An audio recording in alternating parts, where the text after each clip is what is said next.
Olá, este é o Poder 360 Entrevista e eu sou Paulo Silva Pinto.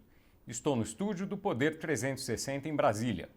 O entrevistado de hoje é Pedro Guimarães, presidente da Caixa Econômica Federal, que está com a gente em videoconferência.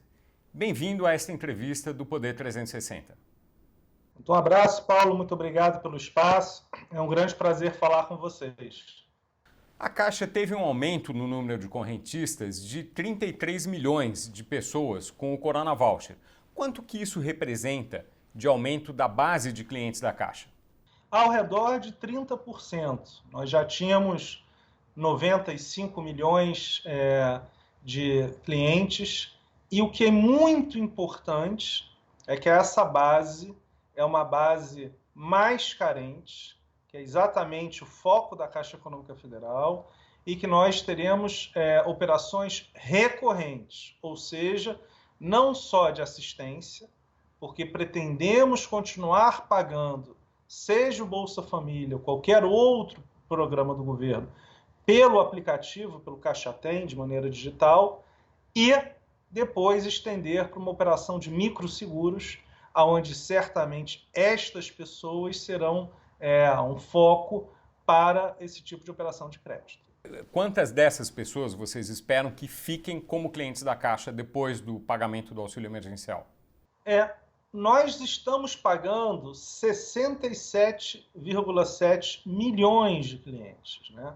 Além de termos pago 60 milhões de pessoas em relação ao FGTS e mais ao redor de 10 milhões de pessoas do Programa de Manutenção de Emprego. Em termos de CPFs únicos, porque às vezes uma pessoa recebeu mais de um desses benefícios, são ao redor de 120 milhões de adultos, ou seja, 8 entre cada 10 adultos no Brasil receberam algum tipo de benefício pela Caixa e a grande maioria utilizando este novo meio digital, porque a única exceção são aqueles do Bolsa Família, que são 19 milhões, que nós não alteramos o modo de pagamento, porque é uma população muito carente, e nós não queríamos ter feito nenhuma mudança, até porque há 15 anos eles recebem da mesma maneira. Então, sendo objetivo, nós queremos manter o maior número possível, mas certamente o percentual maior será nessa base mais humilde, que necessita desse tipo de auxílio, de pagamento, e que basicamente a Caixa Econômica que faz. Agora, isso tem um lado social muito importante, de inegável importância. Do ponto de vista do banco, né, da instituição financeira, essas pessoas vão dar lucro? Sim, por quê? A Caixa Econômica Federal ela está presente em 5.564 municípios, ou seja, todos os municípios com exceção de 6. E nestes nós estamos buscando abrir uma lotérica, por exemplo. Então, o primeiro ponto, a Caixa está no Brasil inteiro. É diferente da nossa visão. Eu sou carioca, morei 15 anos em São Paulo, estou há 2 anos em Brasília. Mas a realidade do Brasil está muito mais com Pacaraima, na fronteira com a Venezuela, em Brasileia, na fronteira com a Bolívia, Oeiras, no Piauí, São Sebastião, lá perto de Arapiraca, no interior de Alagoas. E nestas localidades, é exatamente esta característica, essas pessoas mais humildes, elas têm essa questão do benefício, que nós recebemos, isso é muito importante. Então, a Caixa Econômica Federal recebe para realizar os pagamentos, seja do Bolsa Família ou do auxílio. Além disso, nós emprestamos para mais de 600 cidades todo ano. E são normalmente cidades menores, empréstimos até 10 milhões de reais. Logo, a força da Caixa está exatamente no interior, nas cidades menores e normalmente no norte e nordeste. Então, respondendo a sua pergunta, há interesse econômico. Por exemplo, no Bolsa Família, muitas vezes, quando nós pagamos, as pessoas têm que sair da sua cidade. Por quê? Porque nós temos agências em ao redor de 1.500 cidades. As outras são via lotéricos ou correspondentes. Só que muitas vezes as pessoas perdem a senha, perdem o cartão. Então, neste caso, elas vão até as agências. Este movimento mensal, muitas vezes a pessoa gasta de 10% a 15% do seu benefício no deslocamento. Desta maneira, como nós estamos fazendo, nós gastamos menos, a população tem menos gastos e menos transtornos, e isso gera, então, uma redução de custo, logo um aumento da receita, do resultado do banco. O aplicativo, uma vantagem é que dá para pagar usando o próprio aplicativo, né? Quantos optam por fazer isso, por gastar o dinheiro no meio eletrônico, vamos dizer assim, e quantos fazem questão de, depois de um tempo, sacar em dinheiro? Ótima pergunta. A gente esperava uma parcela muito menor, mas ao longo do tempo há uma evolução muito grande. Hoje, dos 67 milhões do auxílio, 19 recebem pelo Bolsa Família, ou seja, sacando diretamente na agência, no caixa, nas lotéricas. 48 recebem primeiro um depósito na conta digital e ao redor de 30 dias depois eles podem sacar. Para esses 48 milhões, ao redor de metade já está consumindo algo nesses 30 dias. Quando a gente começou, não chegava a 10%.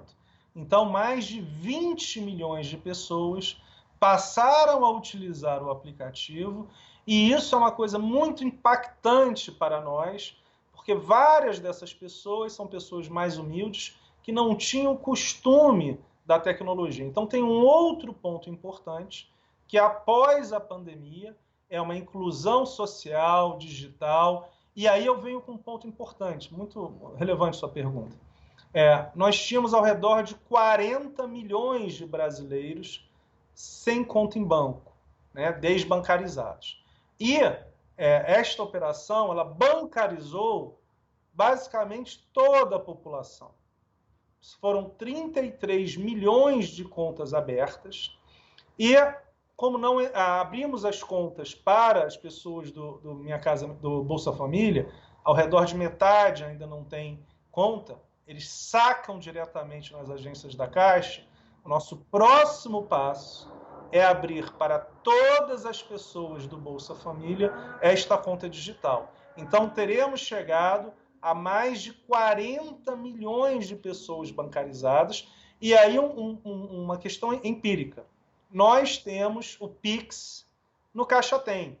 E mais de 200 mil pessoas em 2 dias, dessas pessoas que não tinham conta em banco, já baixaram o Pix no aplicativo do Caixa Tem. Logo, é uma demonstração de que elas não só estão bancarizadas, mas farão uso deste aplicativo, dessa conta digital, após a pandemia. Como é que dá para explicar isso? Quer dizer, como é que elas sabiam que tinha o Pix e estão interessadas nisso? Essas pessoas elas interagem dentro do mercado e da sociedade mais do que a gente imagina, talvez, é isso? Sim. Ótima. Dentro das pessoas não bancarizadas, existe ao redor de metade que não está bancarizada, mas está inserida na economia informal. Então, elas têm renda, mais até do que muita gente que está na economia formal, mas elas não viam a necessidade de ter um banco. Então, no final das contas, quando você tomava um crédito, quando elas tomavam um empréstimo, eram a 20% ao mês, né, financeiras, agiotas. Então, um ponto muito importante é que nós queremos oferecer linhas de crédito via o aplicativo. Mas o que tem acontecido?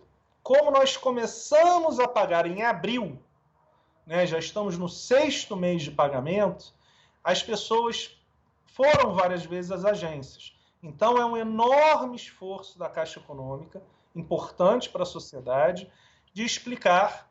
Além disso, as lojas, atacadistas, varejistas, como há um consumo muito grande via o auxílio emergencial, nós também tivemos a ajuda dessas lojas. Por quê?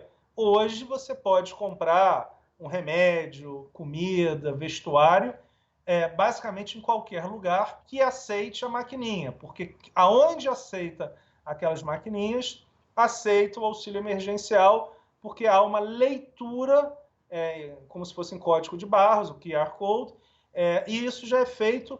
Nós já fizemos mais de 40 bilhões de reais em operações, seja em compras na internet, seja dessa maneira. Então, era zero antes da pandemia, nós já fizemos uma inclusão muito grande, e após a pandemia, nós vamos entrar com o microcrédito. Já temos, nesse momento, microseguros, e tem sido um consumo bastante significativo. E, de novo, é uma parte da população que não tinha conta em banco, mas tem renda. Não é uma renda que ele consiga demonstrar, mas faz com que circule dinheiro na conta que não existia antes. Agora, existe também uma parte, 10 a 15 milhões de pessoas, que são pessoas muito carentes, e aí é outro tipo de consumo, é muito mais um crédito, um microcrédito, mas é, sem dúvida nenhuma, um tipo de consumo de produtos financeiros muito diferente dessa parte da população que é mais informal. Ainda sobre bancarização, é possível, se eu bem entendi, acreditar que depois desse processo, ao final do pagamento do auxílio emergencial, a desbancarização vai ter acabado? Vai estar todo mundo bancarizado no Brasil? Sim, eu acredito que excelente ponto. Quem é que não iria querer receber o auxílio no momento da pandemia? Normalmente, quem não precisa. 109 milhões de pessoas se cadastraram, de adultos. 7 entre cada 10 adultos no Brasil se cadastraram para o auxílio. 42 milhões tiveram o auxílio negado. 67 aprovado. Logo, qual é a grande força da bancarização do auxílio? As pessoas precisavam do dinheiro. E a única maneira de receber o dinheiro, fora o Bolsa Família, é ter o Caixa Tem, que é a maneira que nós fazemos do pagamento digital, até por causa da pandemia, para evitar aquela aglomeração que nós vimos bem no começo. Então, por que nós fizemos fortalecemos tanto o uso do pagamento digital?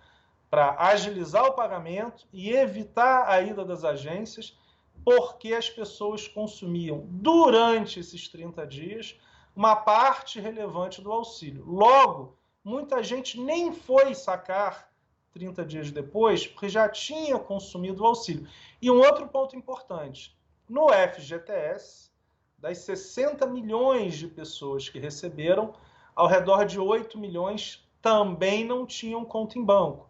A mesma coisa no plano de manutenção de emprego, ao redor de 2 milhões não tinham conta em banco. Então, cada programa que nós pagamos, nós acabamos incluindo digitalmente um número relevante de pessoas. No final, nós teremos próximo de 40 milhões e, de novo, o Caixa Tem, ele é uma conta digital. Então, já é uma conta normal, você já pode fazer transferências, pagamentos de contas, logo, e vai continuar, após a pandemia, de graça. Também você conseguiu abrir com poucos dados, dada a questão da pandemia. Quando você vai abrir uma conta normalmente, você precisa de um volume de informações muito maior. Logo, a facilidade da abertura das contas, aliada à grande necessidade e à questão do auxílio, fez com que nós tivéssemos 100 milhões de contas. Nós temos basicamente o maior banco digital do mundo e onde nós fizemos em um mês. É uma coisa muito relevante, certamente vários milhões não utilizarão após a pandemia, mas se nós tivermos ao redor de 20 a 25 milhões, já será um banco digital maior do que basicamente qualquer outro banco da América Latina. As pessoas vão poder usar sem custo por quanto tempo? Indefinido, desde que seja uma movimentação compatível com uma renda menor.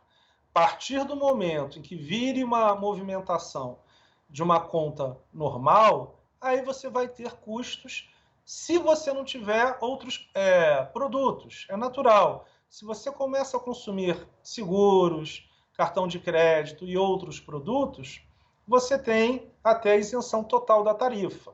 Agora, nós entendemos de novo que como o pagamento, muito importante, um dos maiores custos nossos é o transporte de valores. Então, ao realizar o pagamento dos benefícios via digital, nós economizamos a movimentação do dinheiro, a guarda do dinheiro, o número de pessoas que trabalham para, por exemplo, desde você estar nas agências. Então, esta questão digital vai ajudar também uma redução de custo. Como consequência, é muito mais rentável para o banco, do ponto de vista matemático, ter uma pessoa onde pagamos o Bolsa Família ou qualquer programa de renda mínimo digitalmente do que ela indo nas agências. Então, se metade das pessoas, vamos assumir que sejam 30 milhões de pessoas que passem a receber um programa de renda mínima. Eu não tenho nenhuma informação, estou dando um número qualquer. Se metade dessas pessoas receberem digitalmente, você reduz brutalmente o custo de transação, porque o custo, dado que nós já fizemos o investimento todo em tecnologia, foi um investimento inicial importante, a partir de agora é um custo marginal muito baixo, totalmente diferente da manutenção das agências, são 4.200 pelo Brasil. Então, esta questão de redução de despesa é como se fosse um aumento de receita indireto nessa relação com os clientes. Tem um valor já de quanto vai ser o limite de movimentação dessas contas no pós-Corona Voucher para elas continuarem dizendo? Não.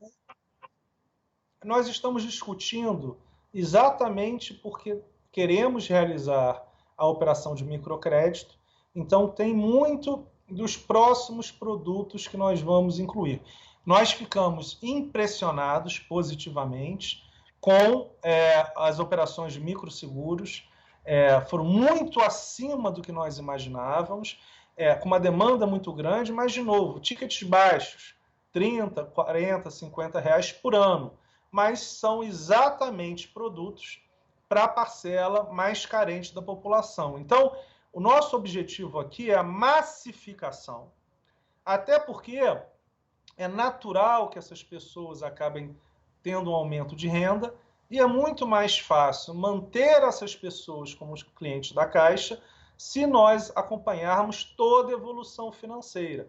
Nós nunca vamos ter a agilidade, dado que somos um banco estatal, de uma startup, de uma fintech ou de um banco privado. Apesar de termos montado um banco digital de 100 milhões de clientes em um mês. Mas claro que, dado todas as questões de 13303, né, que era 8666 antigo, você tem as mãos amarradas em relação à agilidade. Qual é a consequência? Nós temos que ter foco, ser muito bons na questão imobiliária, na questão de serviços sociais, na questão de crédito a pequenas e microempresas e, ao mesmo tempo, ter este acompanhamento da população mais carente, porque quando elas vão aumentando a renda, não há necessidade de sair do banco. Então, nós temos visto muito isso. Somos um dos maiores bancos de financiamento a micro e pequenas empresas e 35% desse crédito que nós fizemos são para empresas que não eram clientes da Caixa. Então, quando nós estamos emprestando neste momento de pandemia, nós geramos uma série de outras operações, de seguros, de investimentos. Logo, esse é o tipo de foco que queremos. A gente não vai fazer crédito para as grandes empresas, não é a vantagem comparativa da Caixa. Então, quando a gente foca... Um exemplo, nós emprestamos 20 bilhões de reais para micro e pequenas empresas. Ao redor de 200 mil empresas receberam esse empréstimo. Antes da gente entrar na Caixa, 2 empresas tinham esse volume, ou seja, os 2 maiores créditos de empresas na Caixa eram 20 bilhões de reais. Agora nós emprestamos para 200 mil empresas. As 2 já pagaram nesta gestão e, ao invés de emprestar para 2, emprestamos para 200 mil. mil. E aí onde que é a diferença? São empresas em Arapiraca, São Sebastião, Brasileia, Oeiras, Pacaraima, e não só em São Paulo, Rio de Janeiro e Brasília. Não que nós não estejamos nessas cidades, mas nós não somos dominantes como somos nas pequenas. Das pessoas que receberam o Corona Voucher, quantas se recusaram terminantemente a baixar o aplicativo e falar, não, eu vou pegar fila porque é o que eu quero? Foi automático. Então, na verdade, nós já abrimos as contas para todas as pessoas, com exceção daqueles do Bolsa Família, 48 milhões de contas só para o auxílio, fora do FGTS e do BEM.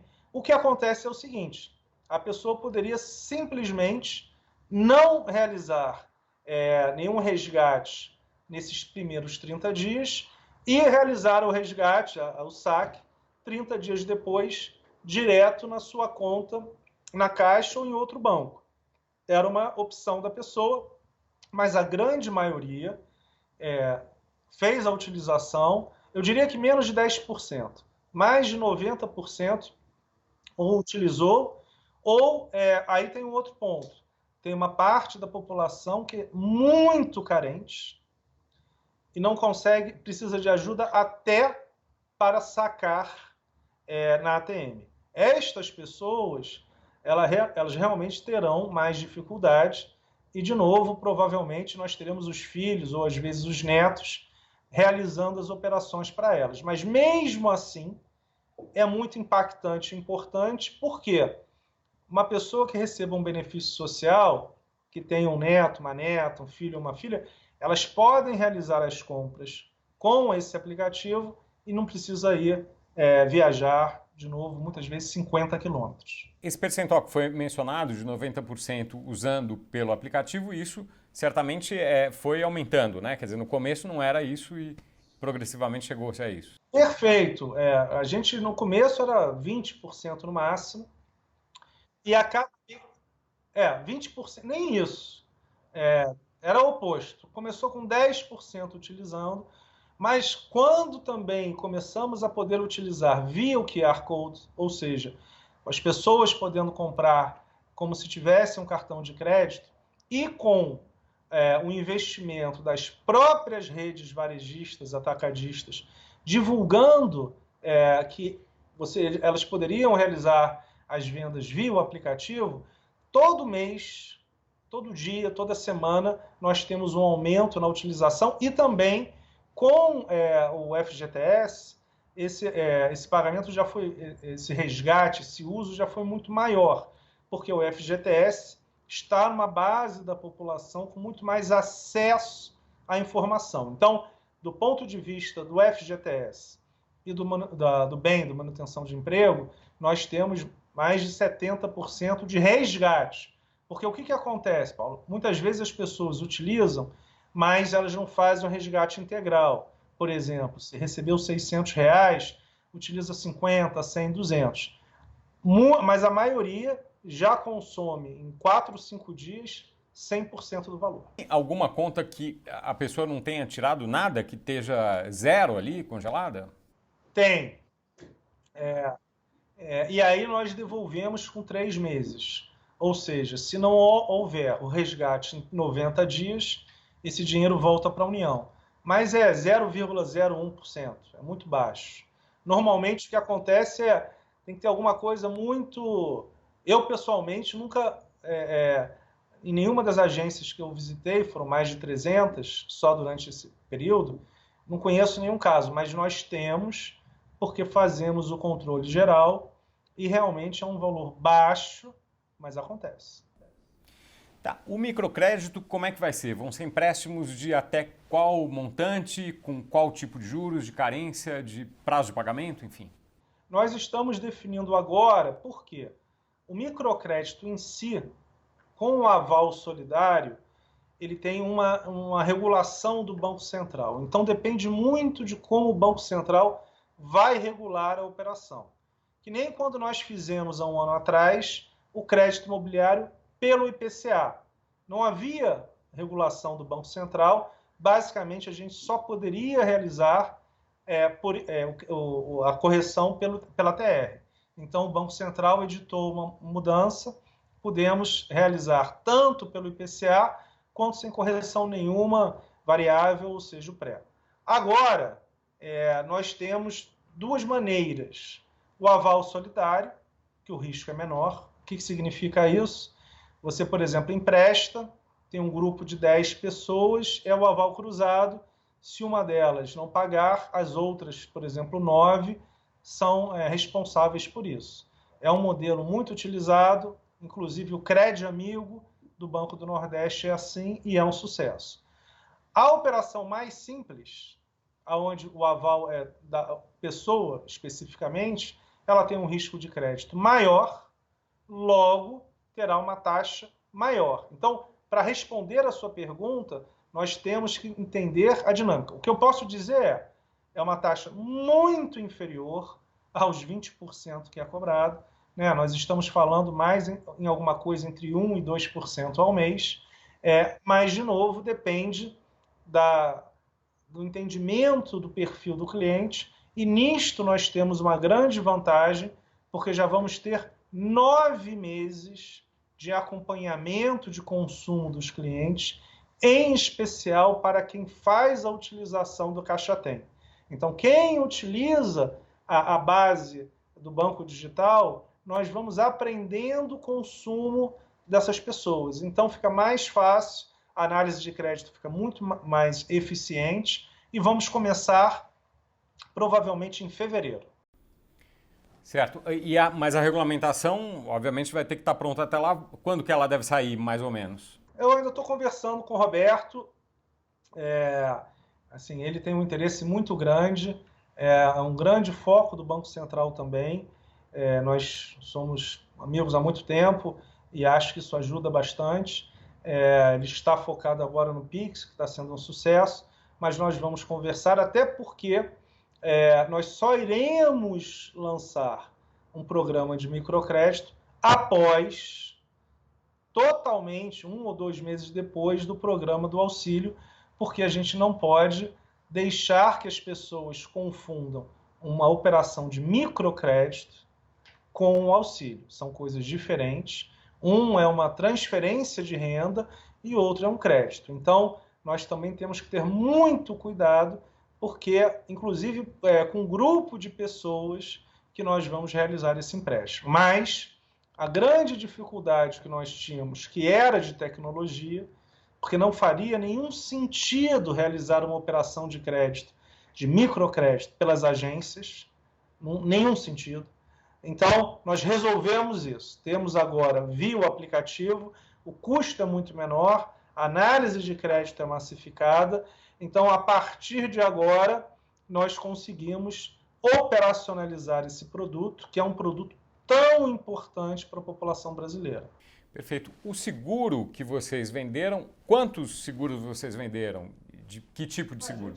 A gente já... Esse seguro amparo, que é o mais básico, vou dar um exemplo. Se você vier a falecer e você não tiver um seguro individual, a parte do enterro, então existe uma questão desses seguros mais básicos, onde a pessoa tem a garantia de um enterro digno. São coisas muito específicas, são seguros pequenos em termos de valor, mas que têm uma grande amplitude do ponto de vista de relevância para a sociedade. Nós começamos há 10 dias e a gente já fez mais vendas de microseguros pelo aplicativo do que na rede inteira. Eu não posso te falar dos números, mas este tipo de seguro de baixo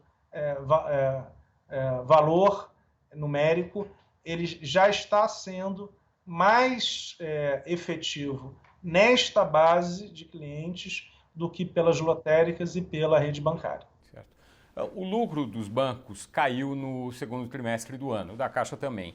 No caso da Caixa, isso teve a ver de alguma maneira com o aumento de custos para o pagamento do auxílio emergencial? Nós recebemos, temos um FII né, receita para realizar o pagamento. Então, tivemos um aumento da despesa, uma receita correspondente, o resultado é muito próximo a zero. O que aconteceu foi fora a pandemia em si, da questão do auxílio, foi a questão das pausas, um momento certamente de intranquilidade do ponto de vista de crédito, aumento de provisões, natural. Numa crise desse tamanho, nós mantemos uma rentabilidade bastante forte, a base de capital da Caixa é muito forte, pelo índice de Basileia, próximo a 19%. Ela é maior, mas em especial do que o mínimo requerido pelo Banco Central.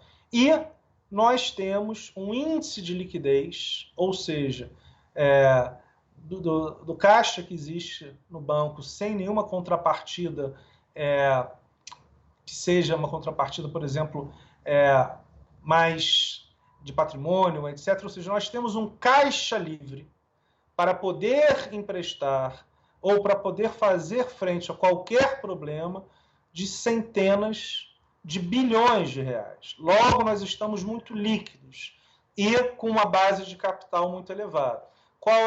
E por que isso? Porque, de novo, a Caixa é um sinônimo de solidez, como, de novo, todos os bancos brasileiros, o sistema financeiro brasileiro é extremamente sólido.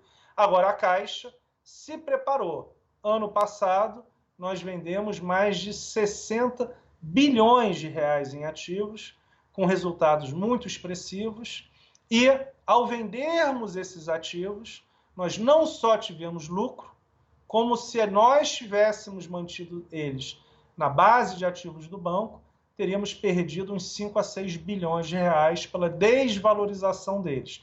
Então, qual que é em especial agora, porque nós vendemos também títulos longos. Como os juros vem aumentando nos últimos 45 dias, nós teríamos perdido muito dinheiro. Então, há também uma questão na Caixa de nós reduzimos ao máximo a exposição a grandes empresas ano passado.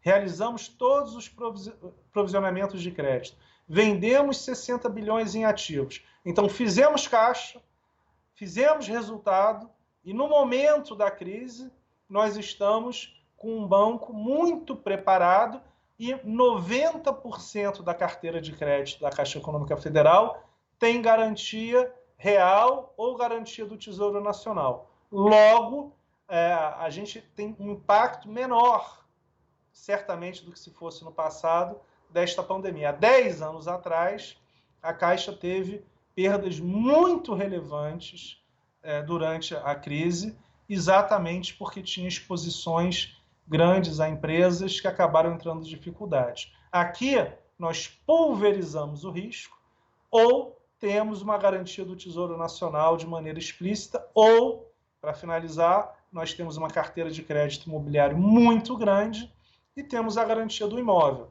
O que vai acontecer é que nós já demos a pausa e, provavelmente, ao longo dos próximos meses, nós teremos algumas clientes com dificuldade, a gente vai negociar com tranquilidade, porque este é um momento muito sensível. Então, estamos muito confiantes de que é uma situação intensa, mas a Caixa está muito bem e vai sair tranquilamente disso. Presidente, caminhando para o fim da nossa entrevista aqui, mais uma ou duas perguntas.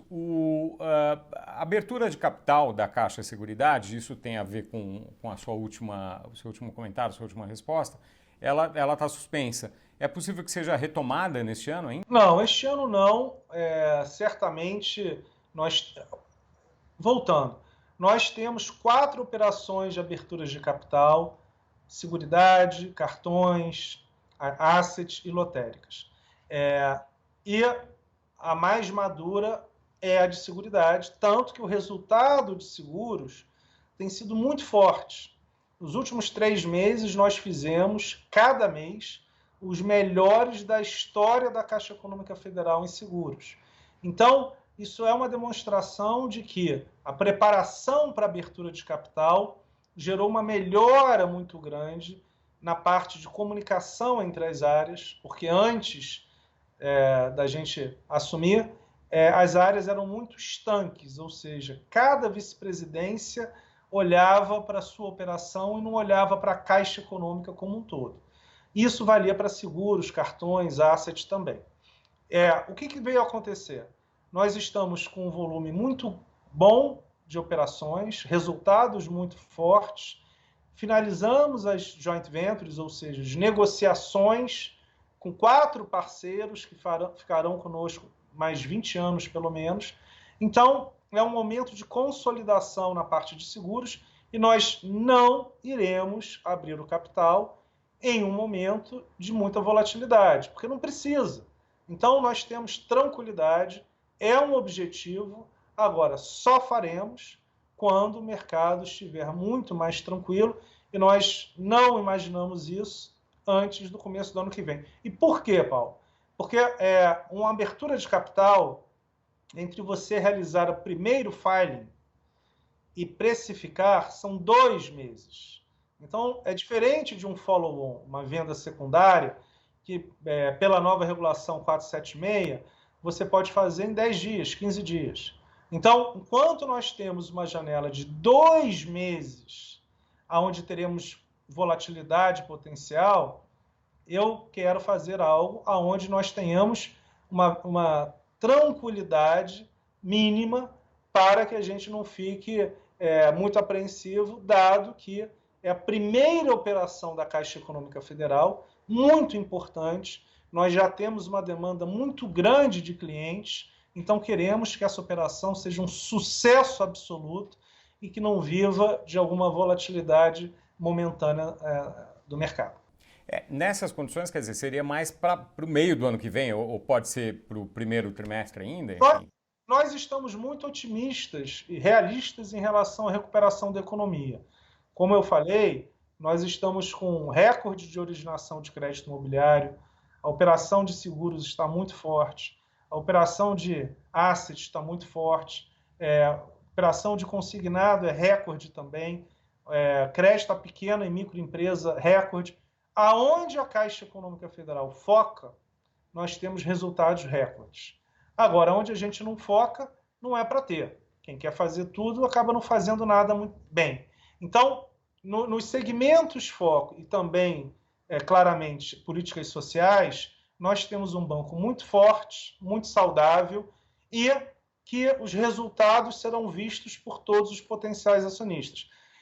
O crédito, a carteira de crédito, e tem uma correlação com o PIB, nós sempre esperamos uma queda do PIB muito inferior, ao redor de menos 3%, nem menos 4%. Por quê? Porque nós estávamos vendo, ao redor do Brasil, uma recuperação econômica das cidades muito mais rápida. Em algumas cidades do interior, um crescimento fortíssimo do PIB.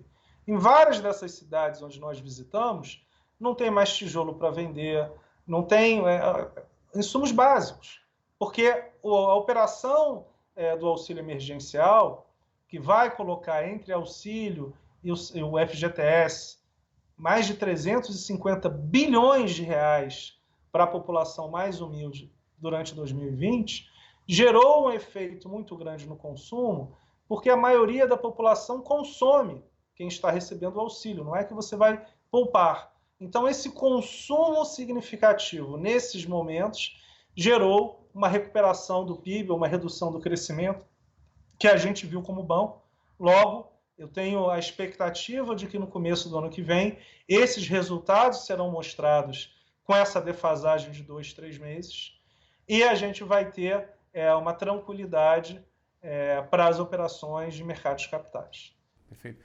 Presidente, para terminar, o senhor trabalhou no setor privado financeiro muito tempo antes de ser presidente da Caixa e, portanto, conhece muito esse setor.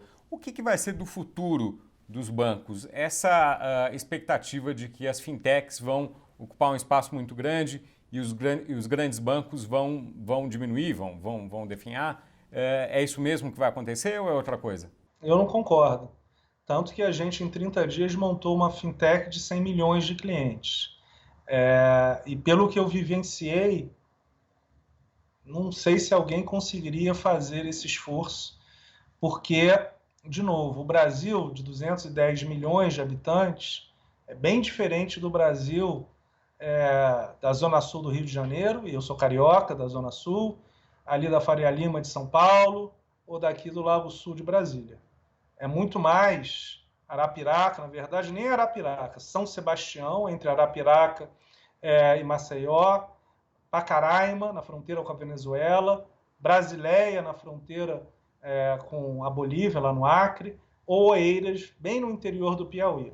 Para essas pessoas, a realidade é a Caixa Econômica Federal, o Bradesco e o Banco do Brasil. Eu não estou dizendo que competição não é ótimo e que nós não teremos, sim, uma parcela de competição muito maior.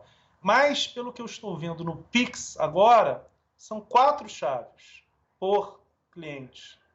E o que eu estou vendo é que as chaves estão basicamente entre os 5 grandes bancos. Então é interessante também o que vai acontecer daqui a 45, 50, 60 dias para nós vermos isso. E eu posso dizer, inclusive, no auxílio. Nós vivenciamos essa relação com as fintechs durante o pagamento do auxílio e eu não vejo onde a Caixa Econômica Federal tenha tido grande diferenciação em termos de respostas de tecnologia. E, de novo, nós estamos pagando 90 milhões de pessoas todos os meses, em um momento de pandemia, onde uma parte da população está em home office, corretamente, mas nós na Caixa estamos de 8 da manhã às 2 da tarde, de segunda a sábado, desde março. Então, eu acho que tem que ter um pouco dessa relação, em especial num país onde dezenas de milhões de pessoas não sabem ler nem escrever. Então, assim, de novo, certamente essa competição vai ser muito mais rápida para 30, 40 milhões de brasileiros, mas somos 210 milhões, e os clientes da Caixa, 100 milhões de clientes da Caixa, na maioria, têm uma demanda um pouco diferente por tecnologia. Mas, de novo, acho ótimo, adoro competição, como você falou muito bem. Minha tese de doutorado é sobre privatização. Então, acho fenomenal a competição. Eu só acho que, último ponto, a nossa taxa de cheque especial está em 1,8% ao mês. Nosso rotativo do cartão de crédito, pelo que eu saiba, é o menor do mercado. Então, também é importante ver a competição nas taxas de crédito. E isso eu acho que é algo que vai ser muito mais discutido ao longo do tempo. Mas, de novo, competição é ótimo, a Caixa Econômica Federal adora a competição, só que a gente vai competir onde nós temos vantagem comparativa. Você não vai ver a Caixa Econômica Federal competindo nas grandes empresas e pouco nos locais aonde não precisa da Caixa. Nós estaremos aonde a Caixa é necessária. Muito obrigado. Pedro Guimarães, presidente da Caixa Econômica Federal, muito obrigado por essa entrevista ao Poder 360. Grande abraço. Eu agradeço a você também que nos acompanhou aqui no canal do Poder 360 no YouTube. Você pode saber das novidades que há por aqui sempre. É só clicar no sininho no canto da tela e receber as notificações. Até a próxima!